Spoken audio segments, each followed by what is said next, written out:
လိမင်းဤခုံအားကြောင့်ဒုက္ခနဆိုသားရဲ့သည်တိုက်ခိုက်ရန်အတွက်ပို၍စိတ်ပါလာလေသည်၎င်းကကျဲလောင်စွာဟိဟောက်ပြီးနောက်သူဤကိုယ်ပိုင်စိတ်ဝိညာဉ်စွမ်းအင်တို့ကိုလောင်ကျွမ်းပစ်လိုက်၏ဟူနီးတောင်များသည်ဒုက္ခနဆိုသားရဲ့ဤခန္ဓာကိုယ်မှထွက်ပေါ်၍လာလေသည်ဒုက္ခနဆိုသားရဲ့က၎င်းဤစိတ်ဝိညာဉ်စွမ်းအင်များကိုလောင်ကျွမ်းပစ်လိုက်ရာအ내ရောင်မီးတောက်မီးလျံများသည်သူဤခန္ဓာကိုယ်အနှံ့တွင်ထွက်ပေါ်၍လာပေသည်၎င်းမီးတောက်မီးလျံများ၏အပူရှိန်သည်အလွန်ပင်ပြင်းထန်လာပြီးလေထုသည်ပင်စတင်လောင်ကျွမ်းလာလေသည်ထို့ကြောင့်ရှေးဟောင်းအစီအရင်ဝိညာဉ်ကအ내ရောင်မီးတောက်များနှင့်ဝေးရာသို့ထွက်ပြေးရတော့၏အယူတရဝါကြီးရှေးဟောင်းအစီအရင်စိတ်ဝိညာဉ်သည်ဒုက္ခနဆိုသားရဲ့ကိုပြည့်ပြည့်နှင့်ဆဲဆိုလိုက်လေသည်သူဤခန္ဓာကိုယ်အနှံ့တွင်အ내ရောင်မီးတောက်မီးလျံများကြောင့်မီးလောင်တန်ရာများစွာအားရရှိထား၏ရှေးဟောင်းအစီအရင်ဝိညာဉ်နှင့်ဒုက္ခနဆိုသားရဲ့တို့သည်နှစ်ပေါင်းများစွာကြာအောင်အချင်းချင်းတိုက်ခိုက်ခဲ့ကြရလေသည်ဒုက္ခနဆိုသားရဲ့သည်နဖရားတစိတ်အစီအရင်ဤနှစ်ပေါင်း 3.6 ဘီလီယံကျော်ကြာအောင်ဖိနှိပ်ခြင်းကိုခံထားရသည့်တိုင်ယခုချိန်အထိအားကောင်းနေစေဖြစ်လေသည်ထို့ကြောင့်ရှေးဟောင်းအစီအရင်စိတ်ဝိညာဉ်က၎င်းအားအနိုင်မယူနိုင်သေးပေယခုအခါတွင်ဒုက္ခနဆိုသားရဲ့က၎င်း၏လက်ကျန်စိတ်ဝိညာဉ်စွမ်းအင်များကိုအယူအမူလောင်ကျွမ်းပစ်ပြီးအရာအလုံးကိုမီးလောင်တိုက်တွင်ပြည့်ရန်ကြံစီနေပေသည်ယူတယ်ဟုတ်လားဟာငါကမင်းတို့အားလုံးကိုဝါမြူပြစ်လိုက်နိုင်မယ်ဆိုရင်ငါရဲ့ခွန်အားတွေပြန်ရလာမှာလေဘာကြောင့်ငါရဲ့ဆုံးဖြတ်ချက်ကယူနှံ့နဲ့ဆုံးဖြတ်ချက်လို့ထင်နေရသေးတာလဲပြောစမ်းပါအောင်ဒုက္ခနဆိုသားရဲ့သည်လင်းမင်းကိုစိုက်ကြည့်ရင်းရှာကိုတက်ကပြောလိုက်လေသည်၎င်း၏မျက်လုံးများအတွင်းမှမိစ္ဆာအလင်းတန်း1000တည်စူးရှားစွာထွက်ပေါ်၍နေ၏၎င်းအားကြည့်ရသည်မှာသားကောင်းကိုချောင်းမြောင်းနေသည်ဝန်ပလွေတကောင်နှင့်ပင်စင်တူလေသည်ဒုက္ခနဆိုသားရဲ့သည်မိစ္ဆာဆန်ကရက်ဆက်သည့်တတဝါကြီးဖြစ်ပေသည်တို့အပြင်၎င်းကအမြဲတစေသူ့ကိုယ်ကျိုးအတွက်သာကြည်လေးရှိပြီးသူ၏ကိုယ်ကျိုးအတွက်ဆိုလျင်မြည်သည့်တက်ရှိတတဝါကိုမဆိုဝါမျိုးစားတော့ပြည့်ရန်အတွက်နှောင့်နှေးနေခြင်းမရှိပေသူသည်နဖရားတစိတ်အစီအရင်ဤဖိနှိပ်မှုကိုနှစ်ပေါင်း 3.6 ဘီလီယံကြာအောင်ခံခဲ့ရလေသည်ထို့ကြောင့်သူ၏ထောင်တပွဲဖြစ်နေသည့်ဤနေရာမှပေါက်ထွက်နိုင်ရန်အတွက်သူကမြည်သည့်အရာကိုမဆိုပေးဆက်ရန်အတွက်အစဉ်သင့်ပင်ဒုက္ခနဆိုသားရဲ့သည်လင်းမင်းကိုစူးရဲစာကြည့်ပြီးနောက်စတင်၍တိုက်ခိုက်လေတော့သည်၎င်း၏နောက်ကျောမှလက်ပေါင်း1000ထွက်ပေါ်လာသည်ပြီးရင်းလက်များသည်စပက်ကြီးမွေ1000အဖြစ်ပြောင်းလဲသွားကာစပက်ကြီးမွေများအားလုံးသည်လင်းမင်းထံသို့လင်းမြန်စွာတိုးဝင်၍လာလေသည်စပက်ကြီးမွေတို့၏အလျင်သည်ကလေနှင့်ပင်ဆင်လာ၏တတိထားရှေးဟောင်းအစီအရင်ဝိညာဉ်သည်လင်းမင်းကိုလှမ်းအော်၍တတိပေးလိုက်၏တစ်ချိန်တည်းတွင်၎င်းကသူ၏လက်များကိုကြပန်းအသွင်လှုပ်ရှားလိုက်လျင်လေထဲတွင်ချိတ်ဆွဲနေသောရှေးဟောင်းခေါင်းတလားများသည်စတင်၍အသက်ဝင်လာပြီးဒုက္ခနဆိုသားရဲ့ဘော်သို့တောင်တန်းများတပွဲဖိနှိပ်ချတော့လေသည်ဗန်ကျဲလောင်သောပောက်ကွဲတံတစ်ချက်ထွက်ပေါ်၍လာလေသည်ဒုက္ခနဆိုသားရဲ့ဤခန္ဓာကိုယ်သည်ကနာကျင်မှုကြောင့်တုံရည်နေ၏ဒုက္ခနဆိုသားရဲ့ဤ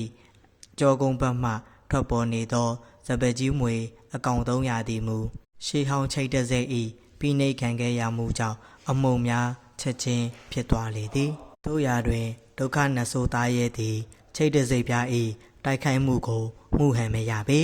ဒုက္ခနဆိုသားရဲ့သည်ရခင်ကနဖရားတစိတ်အစီအရင်ဤထိချုံမှုအောက်တွင်လုံးလုံးလျားလျားရှိခဲ့သည်ဖြစ်ရာချိတ်တစိတ်တို့ဤတိုက်ခိုက်မှုတို့ကိုမခုခံနိုင်ခဲ့ပေယခုမူကားသူသည်နဖရားတစိတ်အစီအရင်ဤ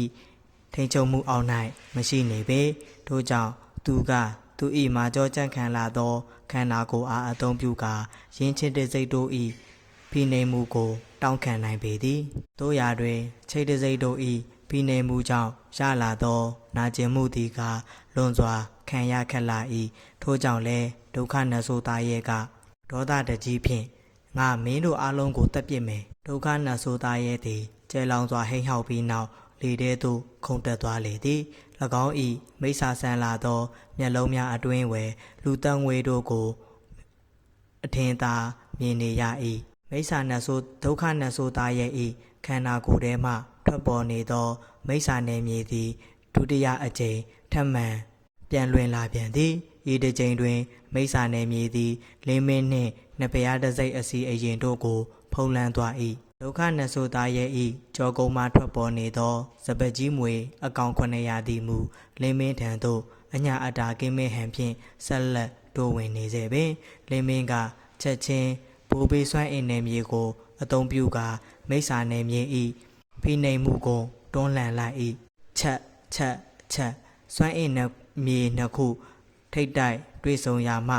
တိုးညင်းသောပေါက်ကွဲတံများထွက်ပေါ်၍လာလေသည်၎င်းကကြောက်တုံးနှစ်ခုအားပုတ်တိုက်ရာမှထွက်ပေါ်လာသည့်အတန်တို့နှင့်ပင်စင်တူလာ၏ဘိုးဘေးစွမ်းအင်နယ်မြေသည်၎င်း၏နယ်မြေအတွင်းသို့ရောက်ရှိလာသောအရာအလုံးကိုဖိနှိပ်နိုင်စွမ်းရှိလေသည်သို့တော်ညာယနေ့တွင်မူဘိုးဘေးစွမ်းအင်နယ်မြေသည်ဒုက္ခနဆိုသားရဲ့ဤမိစ္ဆာစွမ်းအားနယ်မြေအားထိန်ချုပ်နိုင်ရန်အတွက်ခက်ခဲကြိုးစားနေရလေသည်ဘိုးဘေးစွမ်းအင်နယ်မြေကမိစ္ဆာနယ်မြေကို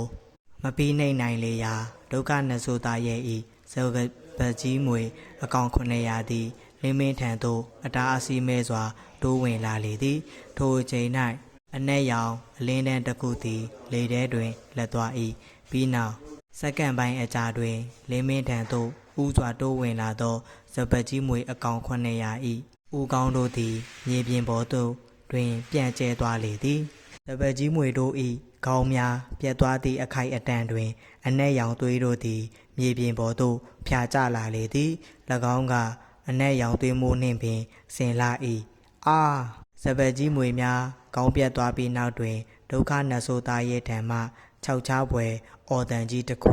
ထွက်ပေါ်၍လာလေသည်၎င်းအားကြည့်ရသည်မှာပြင်းထန်သောနာကျင်မှုကိုခံစားလိုက်ရသည့်ဟန်ပင်စင်စစ်တွင်စပကြီးမွေတို့သည်ဒုက္ခနဆိုသားရဲ့ဤခန္ဓာကိုယ်နှင့်တိုက်ရိုက်ချိတ်ဆက်နေခြင်းဖြစ်လေသည်ထို့ကြောင့်စပကြီးမွေတို့ကိုတက်သည်ဖြစ်စေတိုက်ခိုက်သည်ဖြစ်စေရင်းမှထွက်ပေါ်လာသောနာကျင်မှုတို့အားမူလခန္ဓာကိုယ်ဖြစ်သည့်ဒုက္ခနဆိုသားရဲ့ကသာခံစားရလေသည်ယခုအခါတွင်စပကြီးမွေအကောင်900လုံး၏ဥကောင်းတို့သည်ပြတ်ကျလာလေပြီထို့ကြောင့်စပကြီးမွေအကောင်900၏နာကျင်မှုတို့ကိုဒုက္ခနဆိုသားရဲ့သည်တပြိုင်တည်းတွင်ခံစားလိုက်ရ၏ယင်းကမသက်သာလာပေဒုက္ခနဆိုသားရဲ့၏မြဝန်းနီတို့သည်ချက်ချင်းအနက်ရောင်သို့ပြောင်းလဲသွားလေသည်၎င်း၏ဒေါသသည်အထိုးအထိပ်သို့ရောက်သွားပြီဟုဆိုလျင်မှားမည်မတင်ချေဒုက္ခနဆိုသားရဲ့ကမြဝန်းနက်တို့ဖြင့်လင်းမင်းကိုစိုက်၍ကြည်လိုက်၏သူ၏အကြည့်သည်ကတေမင်း၏အကြည့်တို့နှင့်ပင်ဆင်လှလေသည်ဒုက္ခနဆိုသားရဲ့ကလင်းမင်း၏ညာလက်တွင်ကင်ထားသောအရာတစ်ခုကိုမြင်လိုက်ရ၏လေထဲတွင်လက်သွားသောအလင်းတန်းမှာရင်းအရာမှထွက်ပေါ်လာခြင်းဖြစ်လေသည်၎င်းအရာသည်ကလင်းမင်း၏လက်ဆွဲတော်နဂနက်လှံပင်ဒုက္ခနဆိုသားရဲ့ကနဂနက်လှံကိုမြင်ပြီးနောက်တွင်ထိမထီသည့်ဟန်ဖြင့်ပြုံးလိုက်၏သူသည်နဖျားတစိမ့်အင်ပါယာကဲ့သို့လူသားမျိုးနွယ်၏အတော်ဆုံးတကိုးရှင်ကိုပင်တပ်ဖြတ်ခဲ့သူဖြစ်လေသည်ထို့ကြောင့်နဂနက်လှံကဲ့သို့တက်ရှိနဖျားအဆင့်လန်တစ်ချောင်းဖြင့်သူအားချိန်ချောက်၍မရပေသို့တော်ညာဒုက္ခနဆိုသားရဲ့ဤအကြည်တို့ကလင်းမင်းဤဘယ်လက်စီသို့ရွေသွားချိန်တွင်သူဤမျက်နာသည်ကွက်ခနဲပြတ်သွားလေသည်အကြောင်းမှာလင်းမင်းဤဘယ်လက်ဖွားပေါ်တွင်ထူးဆန်းသည့်အရာလေးတစ်ခုဤပုံရိပ်တစ်ခုရှိနေပြီးရင်းပုံရိပ်မှမိโกရောင်စွမ်းအင်တို့စိမ့်ထွက်နေသောကြောင့်ဖြစ်လေသည်ဒုက္ခနဆိုသားရဲ့သည်လင်းမင်းဤလက်ဖွားပေါ်၌ပေါ်နေသောပုံရိပ်ကိုကြည့်ကာမင်းသက်သွားလေသည်သူ၏မျက်ဝန်းများအတွင်း၌မယုံကြည်သောအရေးအငွေတို့ကလည်းချက်ချင်းရှက်တန်းလာလေသည်ဒုက္ခနဆိုသားရဲ့သည်အတူရာနက်လာသောကြောက်တဲ့သို့ကြာဆင်းသွားသလိုဤဆက်ခံစားချက်တစ်ခုကိုခံစားလိုက်ရလေသည်ယင်းခံစားချက်သည်သူ၏နှလုံးသားအတွေးမှလာပြီး၎င်းခံစားချက်အားစကလုံးတစ်လုံးနဲ့ဖြင့်ဖော်ပြရမည်ဆိုလျင်ကြောက်စိတ်ဟူ၍ဖော်ပြရမည်ပင်ထာဝရအသက်ကြောက်တုံးပဲထာဝရအသက်ကြောက်တုံးကဘလို့လုပ်ပြီးမင်းလက်ထဲကိုရောက်နေတာလဲဒုက္ခနဆိုသားရဲ့သည်မော်ကူပါတုံဤစွမ်းအားတို့အားကြောက်ရွံ့သည်မှာ အတိုင်းသာမြင်တွေ့နိုင်လေသည်လင်းမင်းက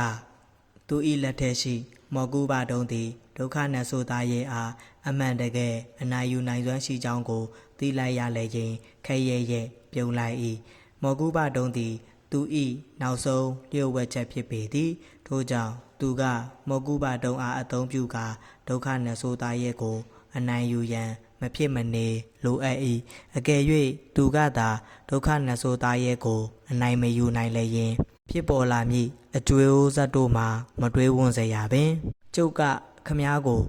ငကနက်လန်တစ်ခုတည်းသုံးပြီးအနိုင်ယူနိုင်မယ်လို့ထင်ခဲ့တာဒါပေမဲ့ခမားကမယုံနိုင်လောက်အောင်တန်မာလွန်းနေတယ်ဒီတော့ကျုပ်အစိုးမဆိုနဲ့တော့လင်းမင်းသည်မော်ကူဘတုံးကိုကိုင်ကာဒုက္ခနတ်ဆိုသားရဲ့ထံသို့ဖြင်းညင်းစွာချင်းကပ်သွားလေသည်ဒုက္ခနတ်ဆိုသားရဲ့ဒီက